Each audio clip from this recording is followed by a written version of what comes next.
Hello friends. आज हम देखेंगे कि आग क्या होती है, आग किन किन चीज़ों की वजह से लगती है, आग को बुझाने के लिए हम लोग को क्या क्या चीज़ें देखनी चाहिए और हमारे पास क्या मटेरियल, क्या फायर फाइटिंग इक्विपमेंट होने चाहिए आग को बुझाने के लिए। तो सबसे पहले देखेंगे कि आग लगती किन चीज़ों की वजह से है। तो ट्रायंगल जैसे हम देखते हैं, तो ये ट्रायंगल मैंने जैसे बोला, तो इसमें 3 बाजुओं का ज़रूरत है।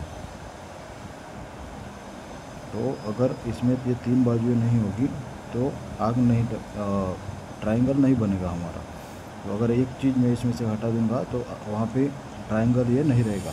तो वैसे सेम चीज़ है कि फायर के लिए भी हमको 3 चीज़ें होना ज़रूरी है। सबसे पहले हीट, इसके बाद हमको चाहिए फ्यूल और हमको उसके बाद चाहिए ऑक्सीजन। अगर ये 3 चीज़ों में से एक चीज़ को मैं हटा दूंगा तो हमारा आग आसानी से बुझ जाएगा। अब आप जनरली देखोगे कि हमारे नॉर्मल एटमॉस्फेयर के अंदर ये तीनों चीज़ें तो होती ही है, पर फिर भी आग नहीं लगती। अगर आप धूप में बाहर जाओगे तो वहाँ पे हीट भी होगी। कपड़ा हमारा पहन के जाते हैं तो कपड़ा बर्न कर सकता है, जल सकता है, ऐसा मटेरियल है, तो वो भी हम लोग देखते हैं। और ऑक्सीजन जो हम सांस ले रहे हैं, तो ऑक्सीजन भी एटमॉस्फेयर में अवेलेबल है, पर वहाँ पे आग नहीं लगती। क्यों? क्योंकि इन तीनों के चीज़ों के बीच में हीट केमिकल चेन रिएक्शन होना ज़रूरी है। अगर ये चेन रिएक्शन नहीं होगा तो हमारा आग वहाँ पे नहीं लगेगा। तो हमारा ये तीनों चीज़ों में से तीनों के तीनों चीज़ें सही मात्रा में मिलना ज़रूरी है। अब हमारा पर्पस क्या रहेगा कि हमारी कंपनी या तो घर के अंदर आग ना लगे। तो इसके लिए हमको क्या करना चाहिए, इन तीनों में से एक चीज़ को हम हटा देंगे। तो कैसे कैसे क्या क्या चीज़ करके हम इसको हटा सकते हैं वो जानना हमको सबसे ज़्यादा ज़रूरी है। तो सबसे पहले है हीट। अगर मेरे को हीट को वहाँ से हटाना है रिएक्शन के अंदर से, तो वहाँ पे मैं वाटर का स्प्रे यूज़ कर सकता हूँ, वाटर यूज़ कर सकता हूँ, फोम यूज़ कर सकता हूँ। अलग अलग टाइप के फायर एक्सटिंग्विशिंग मीडिया होते हैं, उसके बारे में हम आगे देखेंगे। फिर फ्यूल होता है, हीट को रिमूव करने के लिए जो मेथड होता है उसको कूलिंग मेथड बोलते हैं। फिर ये फ्यूल को हटाने के लिए जो हमारा मेथड है वो है स्टारवेशन।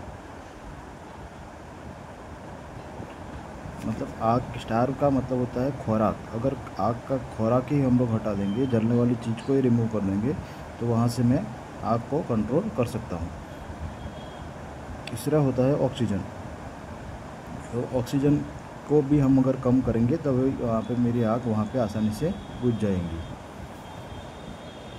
अब इसके लिए क्या है कि हमारे पास अलग अलग टाइप के फायर एक्सटिंग्विशिंग एजेंट्स हैं। तो इसमें जैसे हम लोगों ने देखा है कि अलग अलग टाइप की आग हमको जानना ज़रूरी है इससे पहले कि ये जैसे ट्रायंगल है, अब इसके अंदर एक मटेरियल है हमारा फ्यूल। अब फ्यूल को ये अलग अलग टाइप के हमारे पास फ्यूल है। क्लास ए में आएगा तुम्हारा सॉलिड कम्बस्टिबल सॉलिड मटेरियल, कुछ जलने वाला सॉलिड मटेरियल, लकड़ा, पेपर, प्लास्टिक वगैरह। क्लास बी में आएगा तुम्हारा combustible flammable liquid, sorry flammable liquid. Flammable liquid के अंदर जो भी होता है पेट्रोल, डीजल, ऑयल, केरोसिन, वो सारी फायर इसके अंदर आ जाएगी। क्लास सी में आएगा फ्लेमेबल गैसेस, जो गैस के अंदर जो आग लगेगी, एलपीजी, सीएनजी, पीएनजी वगैरह जो भी गैस के अंदर आग लगती है उसको गैसेस फायर में कंसिडर किया जाता है। क्लास डी में आएगा तुम्हारा मेटल, जो भी फ्लेमेबल मेटल्स रहते हैं, लिथियम, पोटेशियम वगैरह, तो वो जल सकती है। तो उसके अंदर हम लोगों को क्या क्या चीज़ें यूज़ करना चाहिए। क्लास ई में आएगा तुम्हारा इलेक्ट्रिकल फायर, तो वो होता है इलेक्ट्रिकल इक्विपमेंट के अंदर जो आग लगती है उसको। क्लास एफ में अंदर आता है किचन फायर, जो किचन के अंदर आग लगती है उसको कवर करने के लिए क्लास एफ दिया। अब फायर एक्सटिंग्विशर रहता है। फायर एक्सटिंग्विशर जनरली इक्विपमेंट रहता है जो हम लोग फायर फाइटिंग के लिए first aid fire equipment use करते हैं। तो उसके अंदर अलग अलग टाइप के मीडिया रहते हैं, water, form, dry chemical powder, carbon dioxide, wait chemical वगैरह। अब क्लास ए सॉलिड फायर, तो वाटर जो है हम लोग सॉलिड फायर के अलावा कहीं पे भी यूज़ नहीं कर सकते हैं, अदरवाइज़ उसके रिएक्शन होके फायर को बढ़ावा देने में मददरूप होता है। तो हमको ऐसा कोई काम नहीं करना है। तो जब भी आप कहीं इंडस्ट्री में जाओ तो वाटर वाला एक्सटिंग्विशर है उसको सॉलिड फायर के अंदर ही यूज़ करना है। सॉलिड कम्बस्टिबल सॉलिड मटेरियल, वे लकड़ा, पेपर, प्लास्टिक वगैरह सारी चीज़ें। उसके बाद आता है फोम।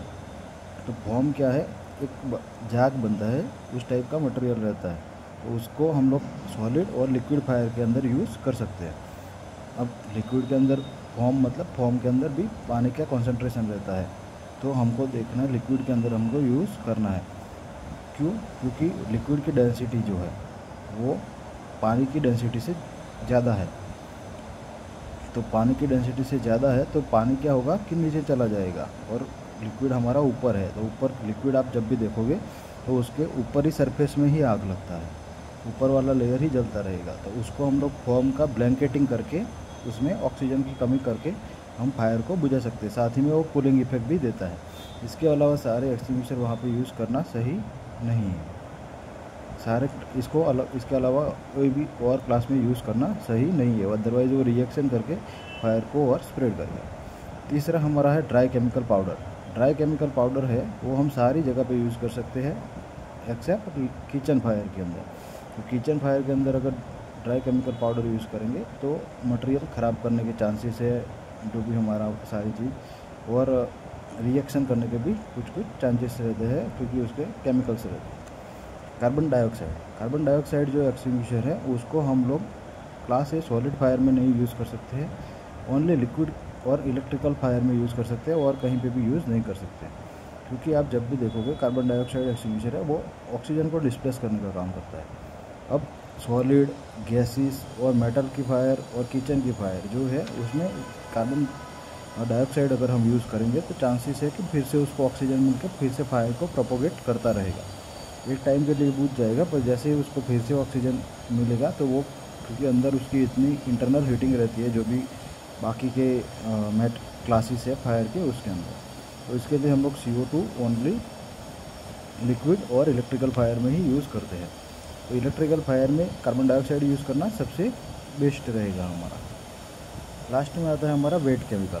वेट केमिकल एक अलग टाइप का केमिकल रहता है, उसको भी हम लोग फायर के अंदर यूज़ करते हैं। तो उसको सॉलिड फायर के अंदर यूज़ करते हैं, और बेसिक पर्पस उसका जो मेन है वो किचन फायर के अंदर हम उसको यूज़ कर सकते हैं।